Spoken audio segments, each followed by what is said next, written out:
What's up, beautiful people, to another episode of Conversations with Christian. Man, it's me, Ricky Jones Jr. We also have O'Neal Delver in the building.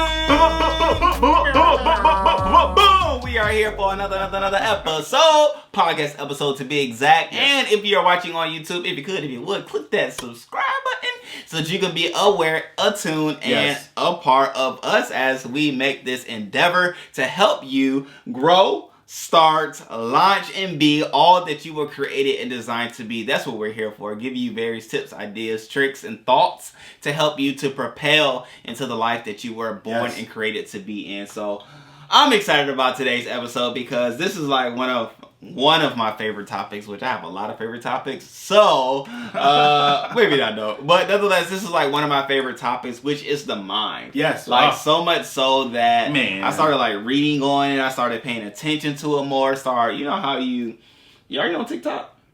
No, my wife's on TikTok. Okay, no, I'm not. No, yeah, TikTok is dangerous. Like it can easily be a black hole. Yo, 100%. Almost like anything, you start when you read and then you go down the rabbit hole or whatever. Next thing you know, an hour, 2 hours pass by. Like, how did I get here? How did I get here? And I've been there very easily with like topics on the mind. Topics on like thought, on memory, on growth, on the subconscious mind, on the conscious mind, on sleep. Like it's a big world out there. Dude, some of the things you watch, do they give tips or information on how to build and have better memory? Yes. Oh, really? Yes, like very much so. There's a book by Jim Quick, and I forgot the name or the title of the book. I'll put it in the description below. Yeah. But that book teaches you how to speed read and how to increase your long-term memory. Oh, how to speed read and increase your long-term memory, and know how to remember names better. Really? Yeah. Is it like an algorithm type thing? Like you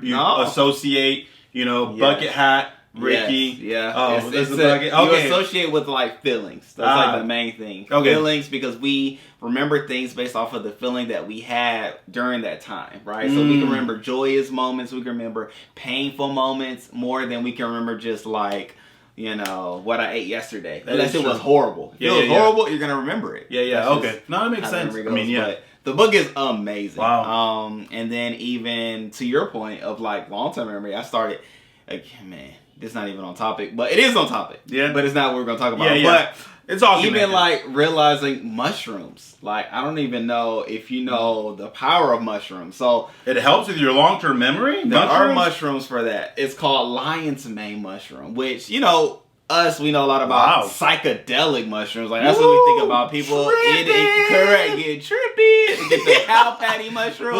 Like, there are those mushrooms, but there are so many, like, hundreds of varieties of mushrooms. I love mushrooms, not the, get high mushrooms, but you could come across some lion's mane mushrooms. Are you saying lion's mane? Correct. It's called that because it resembles a lion's mane. It's actually white when it grows. Definitely look it up. I'll post a picture of it, but it definitely. I'm gonna have to look this up for real. Is this found like in the United States or anything? Yeah. No, you can grow it like right now. You can grow and then wood. Yeah. Oh, okay. So then, or a medium. It's like other mediums. So then, like you consume it. Did you read how deep did you get in? Because I'm asking you questions you might not have answers to. Like, do I eat this thing every day, and then next thing you know, I can remember everything? Is that the way it works? In time. So nothing happens like that when it's natural.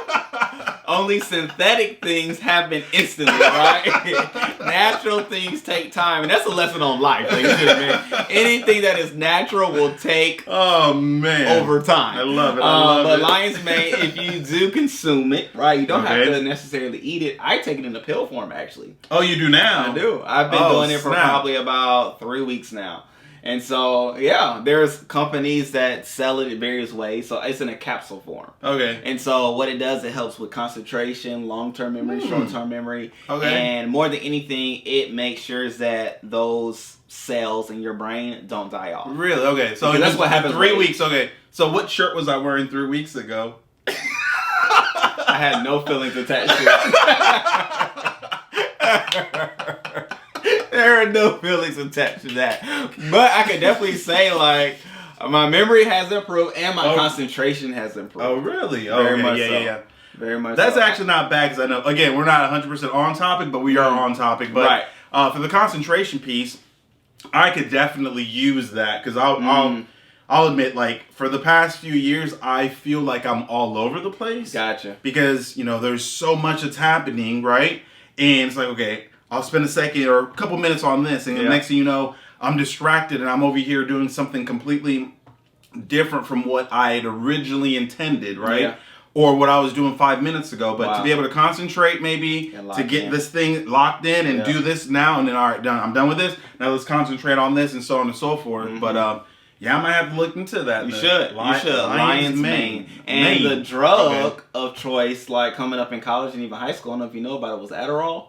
Have you heard of Adderall? I've heard of Adderall, yeah. Yeah. So, for people with like ADHD and so on, right? To help them with concentrating. Yeah, like that was like a thing. I took it maybe twice. You did? Oh, I did just to like try it out. It worked. I thought you had a prescription or something. Yeah, you do. Or a friend. Okay. Yeah, you can't hold me against it now. It's been years ago. It's all the way out my system. But we are here to talk about the power of the mind, right? Because even those things do help the mind, and there are also other different things that people try to use to try to help figure out what's going on with the mind, whether it's weed, right? That's a thing that people use. Yeah. List goes on. But nonetheless, what we want to talk about is the fact that the mind is actually the birthplace for everything that you see in your life. Whatever you plant within your mind, you will see fruit from it. You will see a harvest from it in your life, whether it's a good thought or a bad thought, a happy thought or a sad thought, a victorious thought or a thought of defeat. Or if you're like thinking in the future, that will be what you walk in. Or if you're thinking in the past, right? That'll be something that you relive each and every day. I didn't even realize how powerful the mind was until like I was doing those studies and things like that. But then even just realizing how it affects people, like you talk with and deal with kids, you have kids, you have a family, and all that good stuff. Like, where are different areas that you've seen and experienced where the mind has taken control in ways that you're like, man, like, that's one, not reality, two, not so, or three, you can get past that, but somebody is like locked in so much so they're like, no, this is all I see, this is all I can do, or this is all I believe. Yeah, one of the things I love when it comes to like, like you mentioned, dealing with kids and so on, I love the fact that their mind and the way that they think, right, it's fresh, it's new, it's still forming, right? I think we talked about, and everyone knows the fact that, kids are like sponges, right? Anything that you say, they kind of like soak up and so on, and they hold on to. But I like allowing them to have conversations and just talk and listen in on some of the things that they're saying. And some things, isn't real. It's not reality, right? It's like, oh, well, I don't know, like, I bet you I can lift this house up or, a car or whatever, Ricky told me that. Or, or like, different things that they say, and it's like, wow, to them, it's possible. It's possible. It's real. It's 100% doable, right? Or whatever other little conversation they might potentially have. To them, it's a reality, and, it's 100% factual, whatever, But again, like I said, like, as we know, as we get a little bit older and we understand, or, even the conversation that we had about a certain jolly man, right? With that wears the red and has a beard and so on. Yeah. To them, it's 100% real. Correct. Right? But then again, it's kind of our duty, our job to try to help to guide them in what's realistic and so on. But yeah, I mean, just their little minds and seeing how it forms and how they can kind of hold on to things. Now, it could be good, it could be bad at the same time, right? Where unfortunately, I think with even like young adults and so on, I want to say, like, I don't know the exact age or whatever, but it's like your mind is still forming or something, like, sometimes when certain kids, even though they're maybe 17, 18, they do certain things, like, I'm thinking like, something really bad where they don't try them as an adult or whatever, or certain things where they say like, your mind, you don't really start to think along the lines of real responsibilities and like adults and and so on and so forth until you hit a certain age, like in your 20s or whatever it might be. So things are still forming, and going back to what I was saying, it could be good or bad in the sense that unfortunately people know that, or someone know that, and then they start planting those lies, those deception, the things that you know, they want for that child to believe is real. But then again, and when we are on the outside looking in, it's like, that's not a reality, you know? Like I'll say, you know, it's not directly connected, but it kind of reminds me of, there's this a movie also called like The Villages or something like this. A scary movie from a long time ago. Okay. Where there are these people, like, basically the outside world is like 1990 something, because the movie came out in the 90s. But in this little community, the elders like told them that they can't do certain things, can't go at a certain part because like there are these monsters that get them, and so on. But then like they were living like an Amish life in a sense. It's like 1990 something. But then again, things were planted in their minds or told to them over time that they then took on and said, "This is real to me." Yeah. But then other things started happening, like planes flying overhead. Like, wait a minute, what is this? You know, or I think like someone, you know, a toy fell in the community and was like, this is totally different from anything that we even see that's taking place here. And, you know, and then from there, I don't remember the movie exactly, but, you know, it continued to where, you know, they saw like whatever they were being told was a lie. But I mean, just the mind is powerful, of course. No, you know? the mind is so powerful, and even in my lookings, I'm gonna say it that way, because studies is like very deep, right? Yeah. I feel like you as a professor, you do studies. Me as just look, you know, pedestrian. I look. And so in my findings, did I say that, or is that on study side? That's still on the study side. Okay, in my lookings, in your looking, in my curiosity. There you go.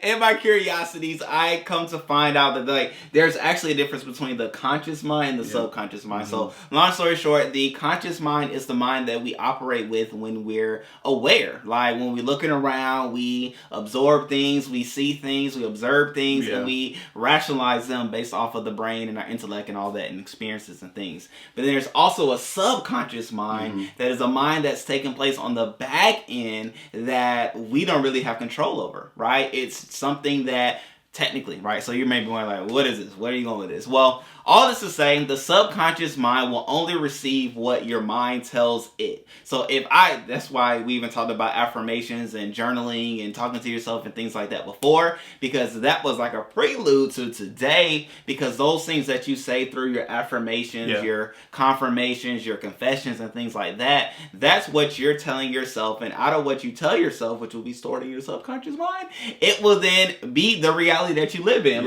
So much so people during their research, for the deep people, they were starting to say certain things before they went to sleep and like journal it and things like that, and then go to sleep, knowing that during sleep is when the subconscious mind is like at work almost the most. And so then you start realizing how those dreams were starting to be as you're feeding your subconscious mind, and then they were waking up with answers to questions that they had. Oh, that's awesome. I forgot what inventor, I believe it was Thomas Edison. Like, he was tapped in so much so to the subconscious mind that he was able to get answers to the questions that he had. That is amazing. Because he was like paying attention to when he went to sleep, and he would wake back up just to like get the answer while going to sleep. Because you know how there's that period of time when you like fall asleep and you can remember a dream. You know, some days you can't. He had tapped in. Yeah, that's amazing, actually. I've never really thought about that. Like, you know, right before you go to sleep, like, you know, write some things to where that you want to, because if you think about it, sometimes we have dreams, right? Based on the things, or at least something that either just occurred or occurred earlier in the day, especially like or movies. Something that happened, like, you know, however, you know, far back or whatever it might be. But then you have a dream about that thing, and you're like, oh, wow. Literally, we were just kind of talking about that and thinking about that earlier, but I never really thought about it. That's really awesome, or really good to think about. Just writing things, you know, you want to affirm or remind yourself of who you are, or things that you want to potentially pursue in the future, right? To like dream on those things more so to make it, you know, a reality eventually, but help you to find answers to questions you might potentially have. Wow, that's awesome. Yeah, no, it really is. And even out of that, like, the other thing about the mind is the mind will only work for you through the point in which you work for it, right? So if you give the mind good information, good information will come out. If you feed your mind poor or false or detrimental information, that's what you'll get in result of the way you think, the way your body functions, and everything. Like, just think, you have kids, just like I have kids. So when like Ricky falls or something, and he falls and he looks at us, like us being Crystal and I, he'll look at us for like a reaction. And usually my reaction is like, oh, like you're okay. Knowing that in seeing my response, he's gonna respond that way. Like, or I could be like, oh my gosh, like you okay? Then he'll bust out crying. Oh, I don't know, I need. But I'm saying that to say an example. Like, there's a call and response to Ricky as opposed to what just happened to him. Like, he knows what happened to him. He failed. I don't know if he heard or not, but he's looking at me for a response. The same thing for the mind. The mind will respond to us and give us feedback as well as reality to the thoughts that we give it. So that's why I'm big on like what I read. That's why I'm big on what I watch. That's why I'm big on what I listen to. Certain music I just don't hear anymore because I don't want that within me. Certain things I just don't watch. Now, truthfully and in reality, I'm kind of in a bubble. And I say that because I'm very aware of what I'm taking in. So people are asking me like, have you heard about this? Have you heard? No, I mean, I haven't. I'm okay with that because I know the journey I'm on. I know what it was like to be open to everything and the outcome that it gave me. And so I'm more focused in, and even I'm sharing that with you all. Maybe you need to be more focused in on what you're attending to, what you're listening to, what you're reflecting on, because it is guiding the reality of your each and every day. Like, there's so much stuff, bro. A lot. So much stuff. Stuff. You've said a lot of good things. You know, earlier you said something, just like the last thing you said, you know, I was thinking to myself the importance of protecting your mind, right? And not taking in too much or not taking in things that are potentially, because I mean, we can stress ourselves out, unfortunately, by trying to do too much for ourselves. And then on top of that, try to do too much for other people, where they start to talk and then you start to think, and then you take on, you start to all of a sudden start processing what they're saying to then make, you know, your burden to bear or whatever it might be, right? Then you can overdo it. And another thing that you had said I was thinking about earlier too was, I think you said something about, you know, continuing to exercise your mind, right? The importance of, you know, reading or continuing to do different things.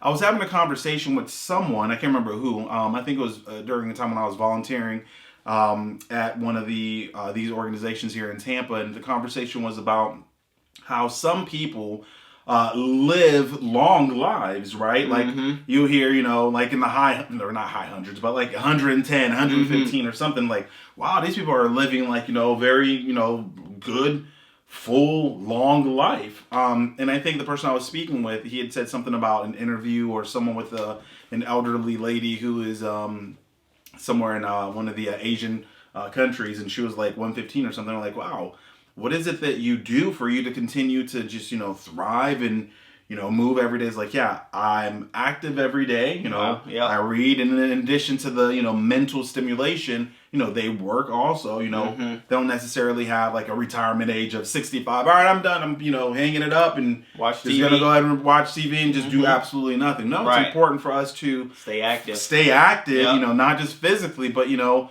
continue to work the mind, right? Continue to find new ways to, you know, bring in information where we can add to the knowledge maybe you already have, or potentially learn something new, right? Like, you'll hear so much about, you know, or so many times about like different people who later in life, they started a new venture or whatever, right? Just because you may be however old you are now, and you've been doing whatever it is, maybe you have a goal, a passion, or maybe something you've always wanted to, you know, do, right? Okay, what do you do? All right, first things first, let me read on it, right? I know for me, many years ago, when I was thinking about getting my motorcycle's license, first thing I did, literally, before I even had the bike, I got a book and started reading about how to, you know, operate a motorcycle. Oh, wow. And then I watched Biker Boys, you know. And then what? And then, you know, you were motivated by I was motivated by what the biker's hat. And then what I saw.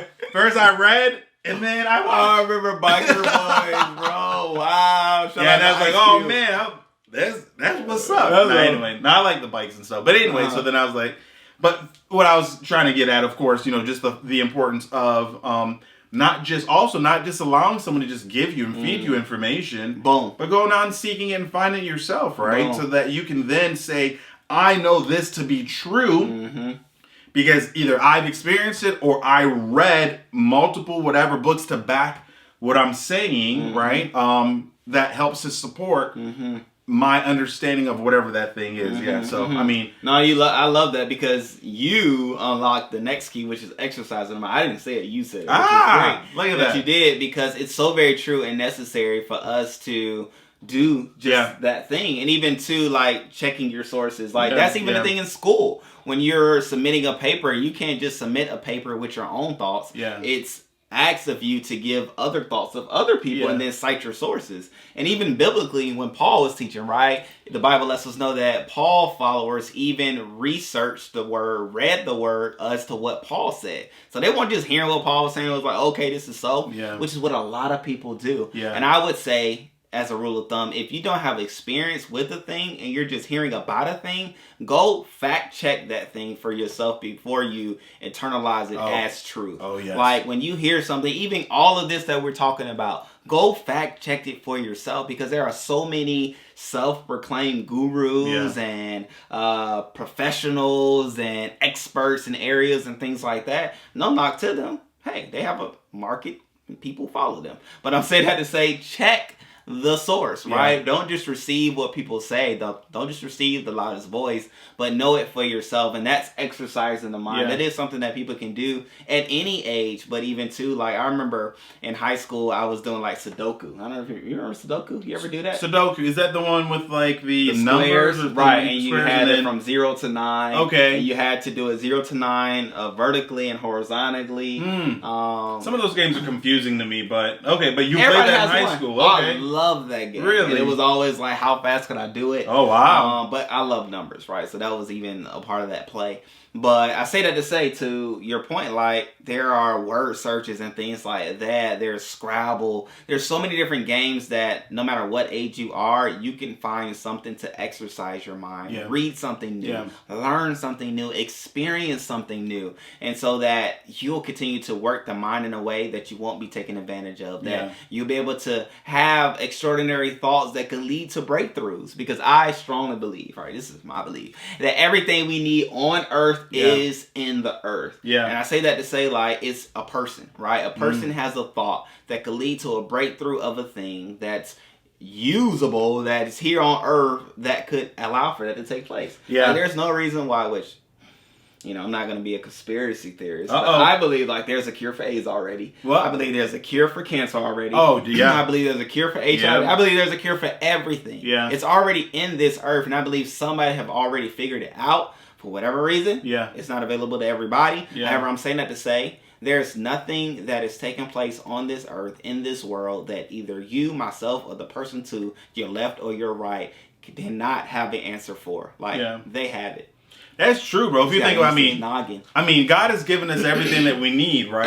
Everything that we need in order for us to thrive, and, you know, in life. And if you, just like you said, and as you were talking, I've never really, you know, kind of like thought of it and broke it down like this. But in addition to putting people in our lives, the resources, right, like that we have, whether it be in the form that it is right now, or maybe if you take this and you take that and you combine it together, it forms something new, right? So everything that we have, God has put before us on this amazing green earth, right? Correct. And even, you know, one of the things that I love is just technology and innovation, right? How things that we have today, they weren't here many years ago, but people with, you know, utilizing their mind, right? The gifts that God has given them. And then again, combining this resource with that resource. Think about it. Planes. You know how heavy planes are? And just the fact that they're able to stay up in the air as you're flying, right? I mean, take this, take that, people, you know, combine it together to then, you know, give it the thrust and the push and the this that's needed in order for it to, you have to reach a certain speed and then adjust the, you know, propellers or whatever they are to a certain way to then lift us up, and from there, as, you know, the momentum will keep moving. All of those, nothing happened like instantaneously, like we were saying, right? A lot of those things took time for it to form. with ideas and things that God planted in different, those individuals' minds, right? And then from there, they researched, they added on to the knowledge that they acquired as it relates to that thing. And just kind of go from there, Something I'll share too, it's kind of, a little funny story that kind of happened earlier today, or as we prepared today, actually, as we prepared. Again, using the power of the mind and how we can think a thing and make it to us a reality, right? So prior to the show, as we prepared, there it was a dinosaur in this room, actually. Yeah. There was a dinosaur. There was a huge lizard in this room. Yeah. Actually, it's worse. No, so to those of you who might know me, or if you don't know me, I don't like lizards. I'm not afraid of them, as some would say. I just don't like them, okay? And there's a whole story behind, why that is or whatever. But there was a lizard in this room, right? Lizard, geckos, small little walking tadpole. It was a small little thing, but in my mind, though, y'all heard us talk about it initially. It was a dinosaur. I saw it like a dinosaur. It was probably the length of my pinky. That thing was huge.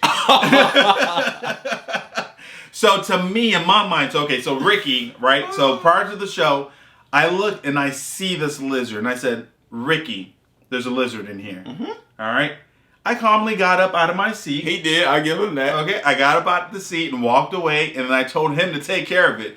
He kept on trying to say, no, it's fine to leave it as is. Over it, and then I was like, then he put a mug over it, and he said, it's fine. Let's go ahead and continue. All right. I'll get it after. I said, no, I can't continue. I'm not going to sit down. Because in my mind, again, the power of the mind, even though it was a little lizard under a mug, I envisioned it knocking the mug over, right? Coming for me during the show. And then what? What is it going to do? Bite you? It's going to run up. It's going to scratch me. Yeah. Literally, I envisioned all of these things. Again, the power of the mind, where I'm thinking it's going to come up on me. It's going to scratch me. Oh, gosh. And then I might bleed to death, actually. Oh, really? Yeah, that's possible. That's possible. It is possible. From a lizard smaller than my pinky. Have you not watched Jurassic Park? I have. On lizards TV. can kill. On the movie. In reality. That, my friend, is what happens when you take psychedelic mushrooms. Okay? And so, he does, all that to say, cat's out the bag. He takes psychedelic mushrooms. I take herbal mushrooms. Wow. For your mental benefit. Wow. And that's what we're here for. But literally, though, I thought, everything, the scenario played out in my mind of, okay, I can't do the show with the lizard in the room with me because it's going to knock the mug over and it's going to come towards me and it's going to climb on me and then it's going to scratch me and I'm going to bleed to death. So all of those things played out, and I would not continue until Ricky got rid of the lizard, which he did, and we were able to bring this episode to you. So yeah. So you all keep praying for power of the mind. In Florida, there are thousands, probably millions of lizards. I hate them. They're probably I hate when they do that neck thing. 50 in my yard. And so it is what it is. But in it all, with it all, great people, the power of the mind, okay? So in it, I hope you have the understanding that what you plant in the mind, you will reap and receive on the physical world, right? And so there are so many different ways. I'll definitely put links down below for the various things that we talked about that are beneficial. Lion's Mane and the book by Jim Quick. Yeah, and, I want to read that. Yeah, that's interesting. It's a great book. I'll probably read it once a year, so I definitely need to put it on my January reading list. But maybe that's something we can do together. Yeah. I don't know. We'll figure it out. That'd be cool. But in all, with all, we thank you all. We'll definitely see you again as we are back on Thursday. And so make sure you stay locked in, stay tuned in to all of our various conversations as we are here to help you grow, develop, and start that thing that's on the inside of you, because there's no need of taking it to the grave. You might as well live it out here in this green earth. Well, actually, I'm going to call it the blue earth. Ooh, because there's more water. More water than, greenish blue. Green blue. Until next time, people, love you all.